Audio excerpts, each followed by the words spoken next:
Solterra is the perfect name for an electric vehicle, combining Sol for sun and Terra for earth. After all, isn't that the basic goal? To power life on earth from the sun. Hi, my name is Tom Alpel, and I bought a nearly new Subaru Solterra earlier this summer, and I've already put 3,000 miles on it, so it's time for a review.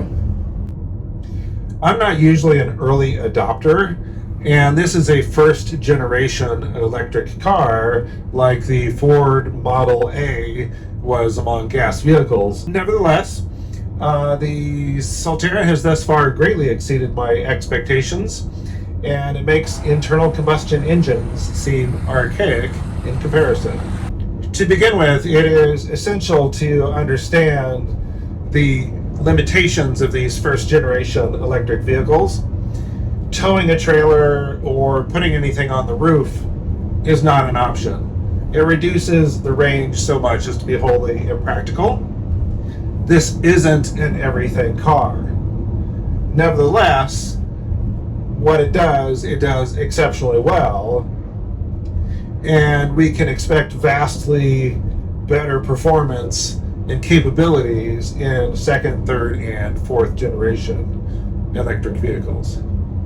Although I bought the Solterra as my primary vehicle, I am actually keeping my gas guzzlers for hauling and towing and for most long distance trips, while using the Solterra as my primary runaround vehicle for local trips, mostly within range of my home charging station. Here was my rationale for buying the Subaru Solterra. The gasoline has consistently been my largest monthly expense, $540 in June alone. With a 104 mile per gallon equivalent, my transportation costs could potentially drop by 75% or more, while also switching from gasoline to electricity. Although the Subaru Solterra, manufactured by Toyota, doesn't have the longest range or the fastest charging time, it has high clearance, 8.3 inches, and all-wheel drive, both essential to navigate my driveway in winter. The hatchback, rather than the sedan, is also necessary since I am always hauling something somewhere. The grid-tied solar panels I installed in 2002 run the meter backwards and zero out my household electric bill most months and years. Charging the Solterra will seriously jack up my electric bill, but should cost way less than buying gas. This Subaru Solterra was used as a loaner vehicle by the Subaru dealer for the past 18 months, totaling 7,000 miles on the odometer. It was otherwise indistinguishable from a new vehicle.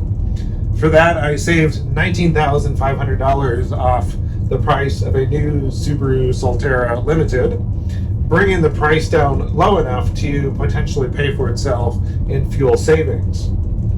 We'll get to the number crunching in a bit, but to get to the review, I'd like to focus first on the negative things, what I don't like, and then we'll cycle around to what I really love about this car. My primary complaint about the Solterra applies to most new vehicles. There's way too much plastic and the body is often way too thick. It looks like some sort of transformer that's going to reconfigure itself and stand up.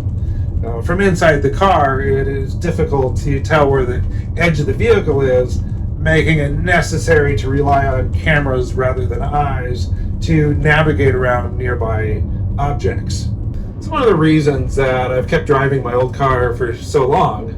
I'd really prefer a vehicle without any cameras and with manual everything, but I realize that's just not how the world works, and I'm sure that a lot of the features I dislike the most are federally mandated.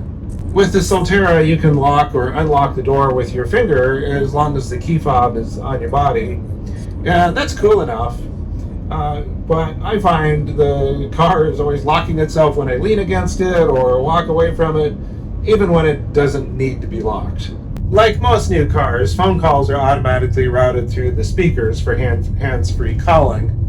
If you connect your phone via passcode at the beginning of a trip, then you can also make phone calls via voice command, such as, Hey Subaru, call Linda Welsh on her mobile phone. Calling Linda Welsh on mobile. Is this my darling? Hello, my love. Hello, my darling. Where are you? Oh, I'm just going down the Pony Road. I'm actually working on my Subaru video. The other thing that I don't like about driving a new car is that I've only owned this one for 6 weeks, and already there's scratches in the paint from dogs jumping up on the doors, and there's minor wear and tear on the inside from hauling lumber and cement and garbage. Honestly, a person with my lifestyle should not be allowed to own a new car. That being said, I love my Subaru Solterra. Before this Solterra, my primary vehicle was a 2005 Subaru Outback LL Bean edition with a 6-cylinder engine that only got 20 miles to the gallon with premium gas. The cost to drive 3,000 miles was about $620. In the Solterra at 3.7 miles per kilowatt hour, and a residential electric rate of 14 cents per kilowatt hour, the cost is theoretically $114 to drive the same distance, an 80% cost savings. My first power bill was only $13, but that's because I had some credit from the solar panels running the meter backwards. I'm sure it'll be higher next month. Using the 120 volt charging cable that came with the car takes forever to charge the battery, like 50 some hours if the battery is significantly low. I immediately ordered a 240 volt home charging station and hardwired it directly into a 60 amp breaker inside my shop. That reduces the charging time to a couple of hours after most trips, or to overnight if I've significantly depleted the battery. I can reset charging station from 30 amps to 48 amps to reduce the charging time even more. With a range of about 220 miles, I can run around all day, then come home and charge overnight to do it all again the next day. Living in a rural location, I really like the convenience of being able to fill her up at home, since I've otherwise expended quite a bit of gas just driving to and from gas stations. Long distance trips are a totally different experience with these first generation electric vehicles, which requires some advanced research to understand where the public charging stations are and how best to strategize charging time. I've only done one trip beyond the range of my home charging station so far, and that was to Hamilton, Montana to teach a plant class. I drove the scenic shortcut through the National Forest over Skalkaho Pass, reducing the total miles from 220 miles to 160 miles. I actually recharged in Rocker when the battery was still 75% full because it wasn't clear when I would find another charging station. And in fact, the only public charging station in Hamilton or the Bitterroot Valley didn't actually work.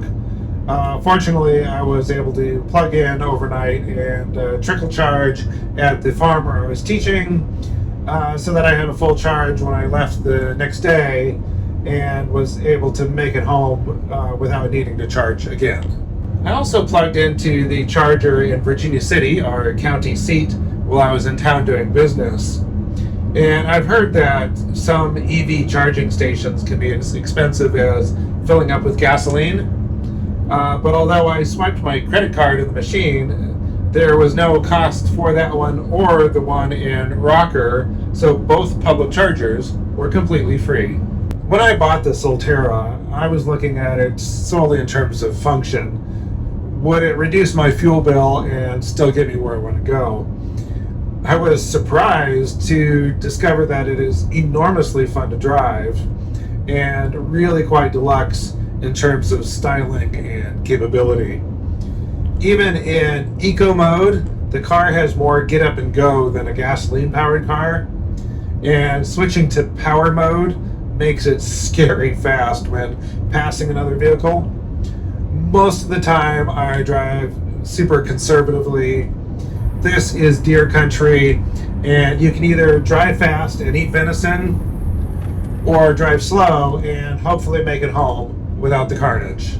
I look forward to taking the Solterra on a longer adventure.